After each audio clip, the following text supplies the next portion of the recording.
Você ainda se confunde sobre o que é osmose, difusão, endocitose, exocitose?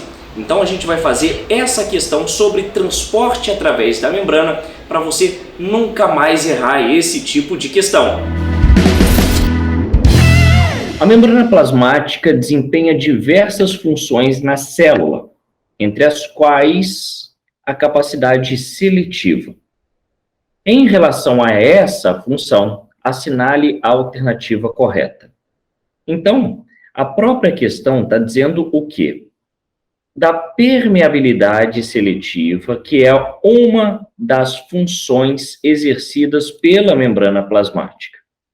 Lembrando que a membrana plasmática ela é um envoltório externo de uma célula eucarionte. Então, tem uma célula eucarionte aqui. A célula eucarionte ela tem duas membranas, né?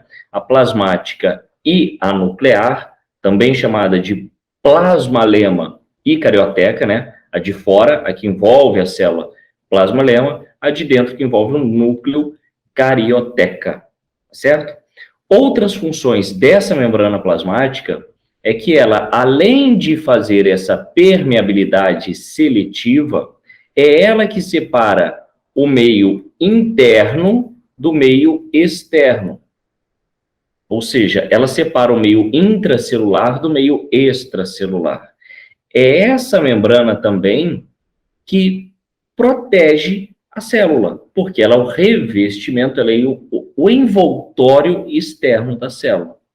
Tá certo? E aí, a alternativa A diz que na difusão facilitada ocorre a passagem de soluto sem gasto de energia. Isso está certo ou está errado? Né? A difusão, seja ela facilitada ou difusão simples, qualquer uma das difusões, tá?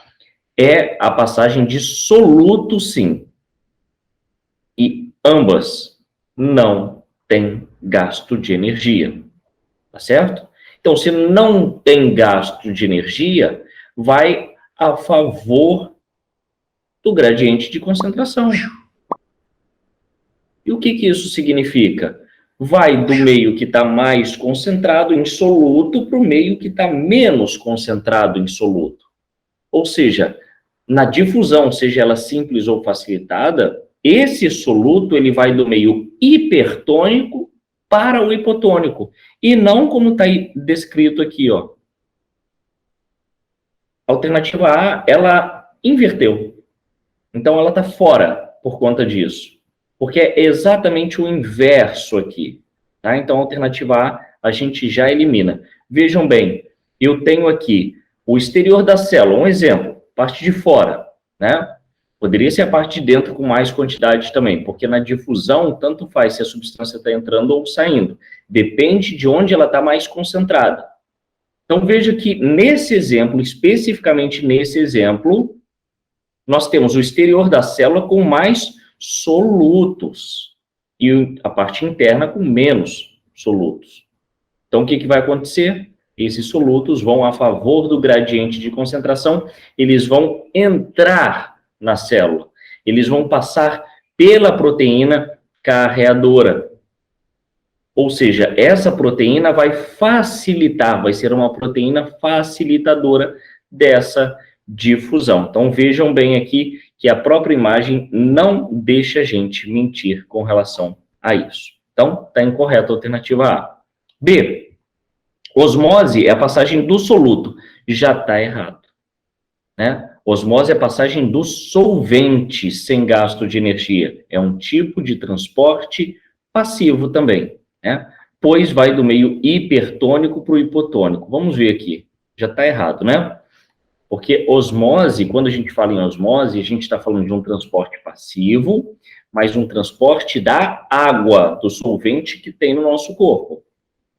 É um processo físico em que a água se movimenta entre dois meios, com concentrações diferentes de soluto, separados por uma membrana semipermeável. Por que essa membrana ela é semipermeável na osmose? Porque permite apenas a passagem das moléculas de água e não permite a passagem das moléculas de soluto.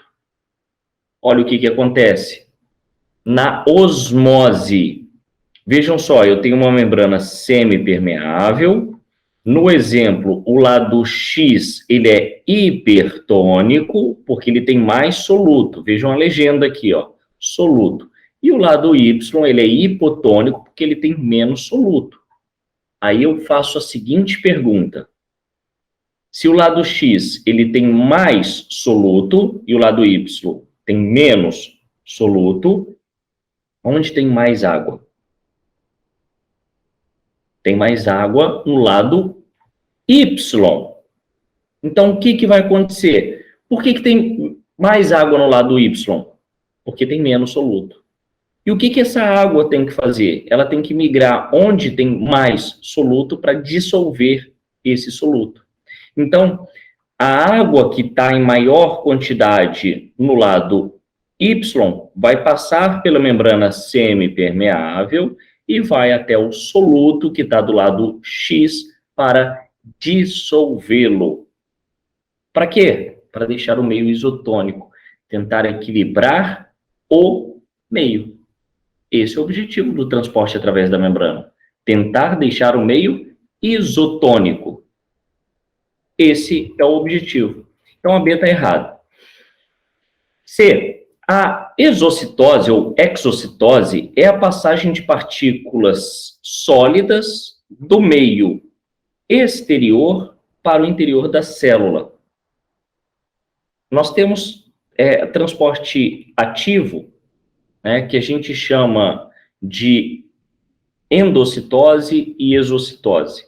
A endocitose é a internalização de substâncias, e a exocitose, endo dentro, exo fora, é de dentro para fora, e não o que está descrito aqui. Né? Aqui está dizendo que a exocitose é a passagem de partículas sólidas do meio exterior para o interior. É o oposto disso. Então, a C está bem errada também. Vejam bem, exocitose. Imagina só que eu tenho uma célula aqui, o citoplasma da célula, a parte de dentro. Aqui a membrana plasmática com sua bicamada lipídica. Imagine só que eu tenho aqui uma célula produtora de hormônio. Essa célula tem que secretar esse hormônio. Imagina só, essa estrutura vai ser envolvida por uma vesícula exocítica, tá? Essa vesícula vai chegar até a membrana, essa membrana vai se abrir, vai romper, para que o conteúdo da vesícula seja secretado, seja jogado para o meio extracelular. É isso que acontece. Então, exocitose é do meio, é do interior para o exterior.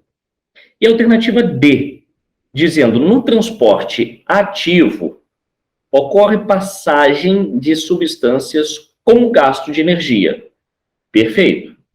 Pois elas vão contra o gradiente de concentração.